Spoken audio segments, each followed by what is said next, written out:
त्यामध्ये खंड तिसरा, त्यामध्ये भाग तिसरा, जीवनात पूर्णता साधने म्हणजे धम्म होय, हा आपण या ठिकाणी भाग पाहत आहोत.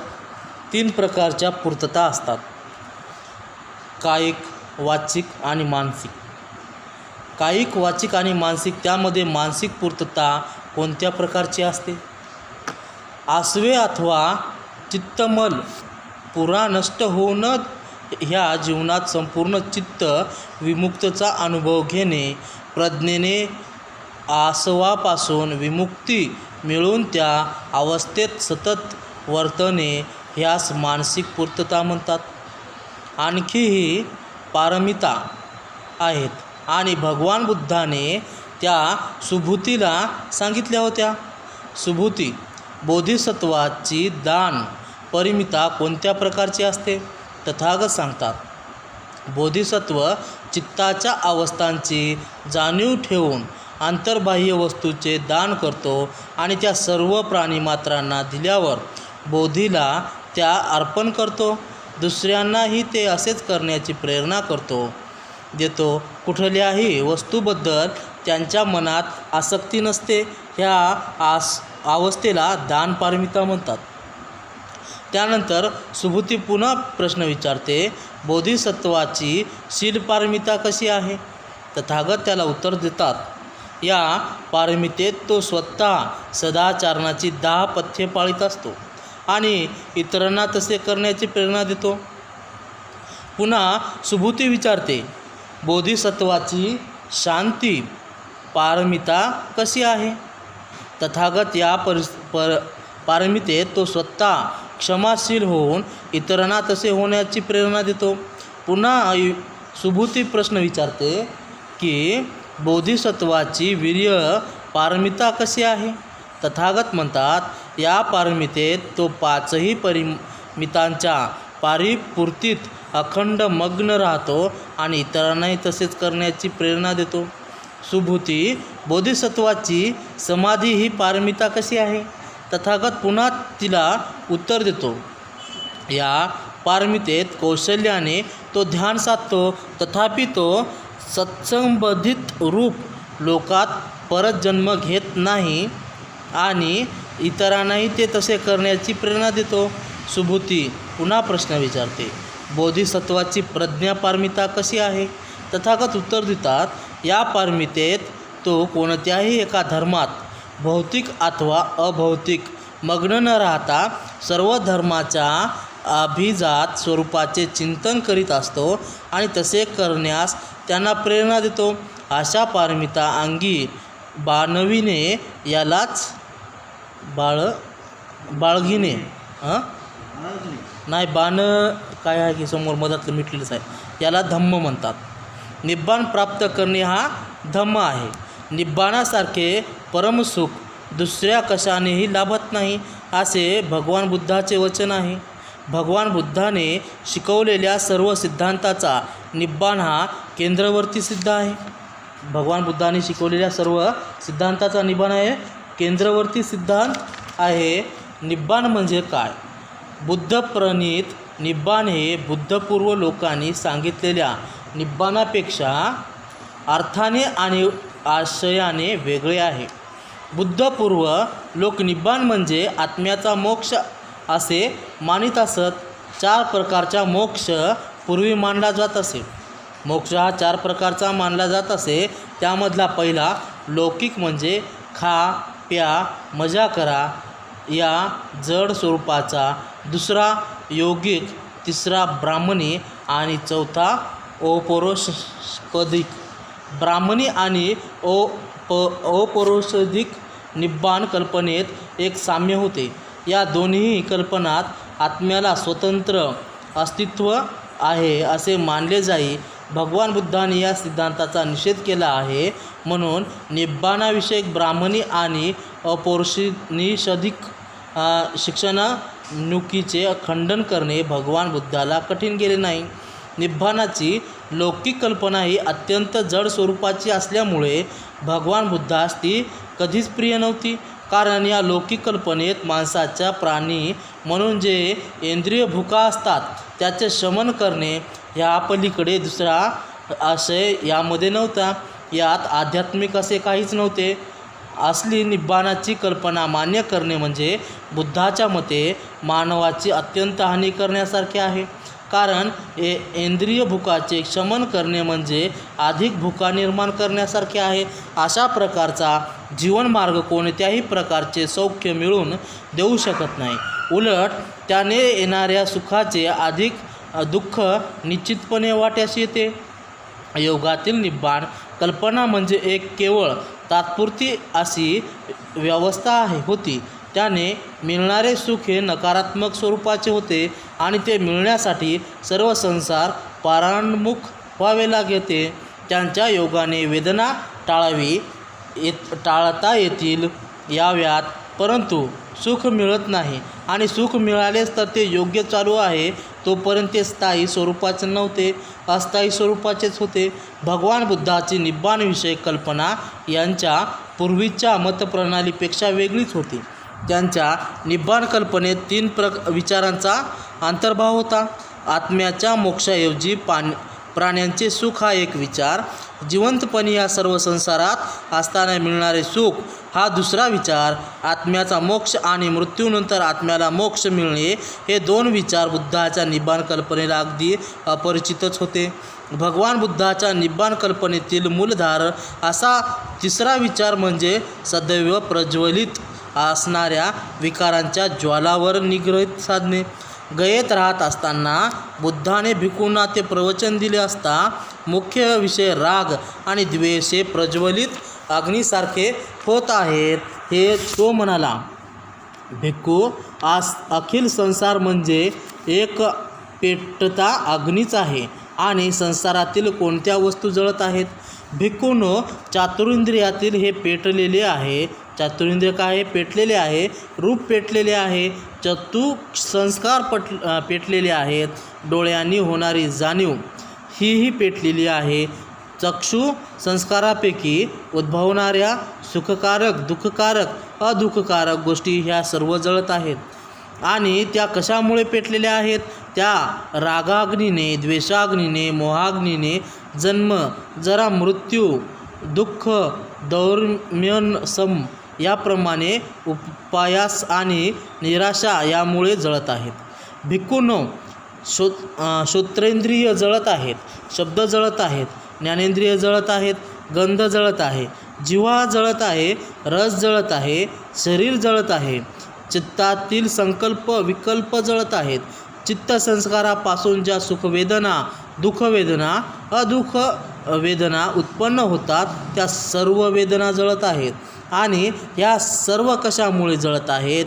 त्या रागाग्नीने, घेणाग्नीने, मोहाग्नीने. जन्म, जरा, मृत्यू, दुःख, दौर्म्यसम यासारख्या उपायास यांच्यामुळे जळत आहेत.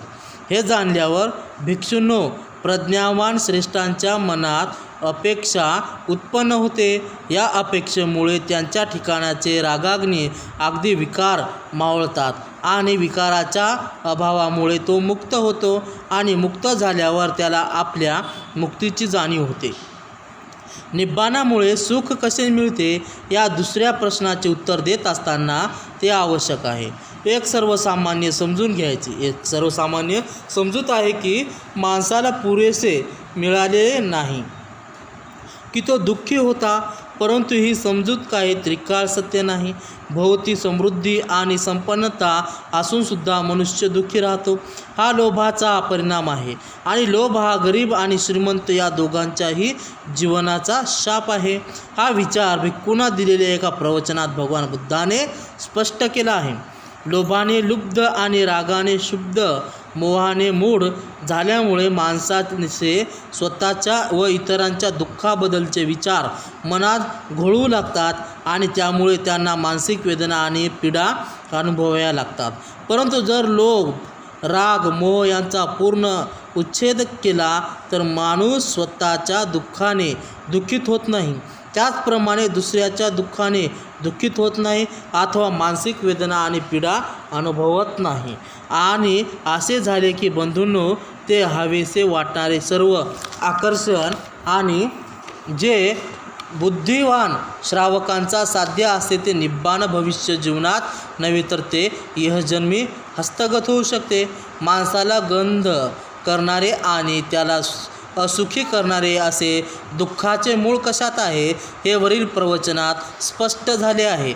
माणसाच्या रागद्वेषावर अग्नीने रूपक योजून बुद्धाने जे माणसाच्या सुखाने परिणामकारक स्पष्टीकरण केले आहे.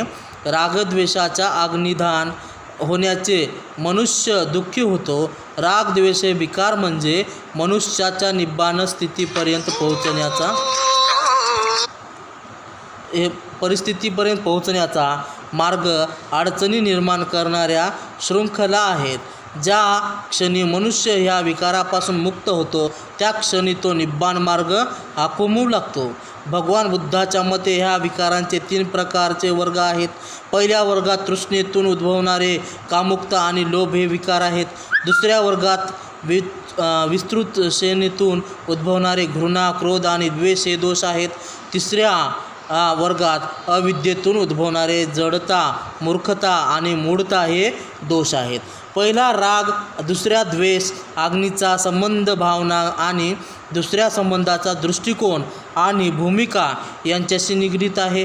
तर तिसरा प्रकारचा अग्नी, मोह, हा जे सर्व विचार सत्यापासून भिन्न असतात त्यांच्याशी निगडीत आहे. भगवान बुद्धाच्या निब्बाण सिद्धांतासंबंधी काही गैरसमजुती आहेत. निब्बाण शब्दाचा व्युत्पत्ती दृष्टीला अर्थ फुंकर घालून विझवणे किंवा माळविणे असा आहे. या शब्दाच्या उत्पत्तीचा आधार होऊन टीकाकारांनी निब्बाण सिद्धांतातील अर्थही अलग बनविलेला आहे. ते सर्व असे म्हणतात की निब्बाण म्हणजे सर्व मानवी विकार मालविणे आणि ही क्रिया मृत्यू समान आहे. असा वाकडा अर्थ लावून त्याने निब्बाण सिद्धांत हास्यास्पद बनवण्याचा प्रयत्न केला आहे. टीकाकार लावतात असा निब्बाणाचा अर्थ बुद्धाला अभिप्रेत नव्हता. हे जे कोणी अग्नी प्रवचता भाषादृष्ट्या अभ्यास करतील त्यांच्या लक्षात येईल. अग्निस्कंपोषण सुप्तता जीवन म्हणजे अग्नी आणि मृत्यू यामध्ये तो मालविणे असे म्हटले नाही. तिथे म्हटले आहे की रागाग्नी, द्वेषाग्नी आणि जळत आहेत. सर्व प्रकारच्या वृत्तींना पूर्णपणे मालवून टाकणारे असे अग्निसुक्त म्हणता येणार नाही. हे एवढेच म्हणजे की पेटल्या ज्वालेला अधिक इंधन पुरवू नका. दुसऱ्या गोष्टी अशा की टीकाकार निब्बाण आणि परिनिब्बाण यात भेद न करण्यात चुकले आहेत. उदाहरणात असे म्हटले आहे की जेव्हा शरीर नाश पावते, पाहणे थांबते, संज्ञा नाहीशी होतात, चलन वलदानी क्रिया थांबतात, चेतना जाते, तेव्हा परिनिब्बाण घडते. परिनिब्बाण म्हणजे पूर्णपणे माळवणे, नाहीसे होणे. निब्बाण ह्या शब्दाच्या ठिकाणी वरील अर्थ नाही. निब्बाण म्हणजे धम्म मार्गावर वाटचाल करता येईल इतका पुरेसा आपल्या प्रवृत्तीवर ताबा असणे. यापेक्षा निब्बाण शब्दात अधिक अर्थ अभिप्रेत नव्हता. निब्बाण हा निर्दोष जीवनाला प्रतिशब्द आहे. हे भगवान बुद्धाने राधला एक ठिकाणी स्पष्ट करून सांगितले होते. एकदा स्थविर राध तथागताकडे गेला. तथागतांना अभिवादन केल्यावर त्यांच्या समीप जाऊन बसला. त्याने विचारले, भगवान निब्बाण म्हणजे काय? भगवंतांनी उत्तर दिले, निब्बाण म्हणजे निर्दोष जीवन. भगवान, परंतु निब्बाणाचा उद्देश काय? राध विचारतो. राध, निर्दोष जीवन हा निब्बाणाचा उद्देश आहे. निब्बाण हे जीवनाचे ध्येय आहे आणि साध्य आहे. निब्बाण म्हणजे मालविणे किंवा नाश नव्हे. हे बुद्धाने सारिपुत्ताला पुढील प्रवचनात स्पष्ट केले होते. एकदा भगवान बुद्ध श्रावस्तीतील अनाथपिंडकाच्या आश्रमात वास करीत असते. तेव्हा सारिपुत्त त्यावेळी त्या ठिकाणी राहत होता. भिक्खूंना उद्देशून भगवान म्हणाले, भिक्षूंनो, ऐहिक संपदेऐवजी धम्माचे तुम्ही दायाद व्हा. तुमच्याविषयी वाटणाऱ्या करुणेने तुम्हाला धम्मातील वाटा मिळावा म्हणून मी तुम्हाला धम्माचे दायाद बनवित आहे. असे बोलून भगवान बुद्ध आपल्या गंधकुटीकडे गेले. सारिपुत्त मागे राहिला आणि भिक्षूंनी त्याला निब्बाणाचा अर्थ स्पष्ट करण्यास सांगितला. तेव्हा सारिपुत्र म्हणाला, लोभ हा दोष आहे, द्वेष हा दोष आहे. हा लोभ आणि द्वेष घालवण्याचा मार्ग मध्यम मार्ग होय. आणि हा मार्ग आपल्याला पाहायला शिकवतो, जगायला शिकवतो आणि ज्ञान देतो. तो आपल्याला शांती, अभिज्ञा, बोधी आणि निब्बाण यांच्याकडे नेतो. ह्या मध्यम मार्ग कोणता? या मध्यम मार्ग म्हणजे अष्टांगिक मार्ग होय, त्याशिवाय दुसरा नाही. सम्यक दृष्टी, सम्यक संकल्प, सम्यक वाणी, सम्यक कर्मांत, सम्यक आजीविका, सम्यक प्रयत्न, सम्यक स्मृती आणि सम्यक समाधी भिक्षून हा मध्यम मार्ग आहे होय. क्रोध, द्वेष, ईर्ष्या, मत्सर, कृपणता, लालचीपणा, ढोंग, लबाडी, उद्धटपणा, मोह, प्रमोद हे सर्व दुष्ट विकार आहेत. मोह आणि प्रमाद यांचा परिहार मध्यम मार्गाने होतो. त्यांच्या योगाने पाहायला दृष्टी मिळते. हा मार्ग आपल्याला पाहायला शिकवतो आणि त्या ज्ञान देतो आणि आपल्याला शांती, अभिज्ञा, बोधी यांची निब्बाणाकडे नेतो. निब्बाण हे दुसरे काही नसून तो अष्टांगिक मार्ग आहे. अशा रीतीने सारिपुत्ताने निब्बाणाचे प्रवचन केले आणि भिक्षूंना ते ऐकून आनंद वाटला. निब्बाणात जे मूलभूत विचार आहेत ते म्हणजे अष्टांगिक मार्ग. अष्टांगिक मार्गाशिवाय निब्बाणाला दुसरा अर्थच नाही. प्रवृत्तीचा संपूर्ण उच्छेद आणि परिनिब्बाण ही दोन टोके आहेत आणि निब्बाण त्यातील मधला मार्ग आहे. हे लक्षात घेतले असता निब्बाणाच्या कल्पनेसंबंधीचा गोंधळ निरासरतो. तृष्णा त्याग म्हणजे धम्म होय. हा भाग उद्याला पाहू. साधू साधू साधू.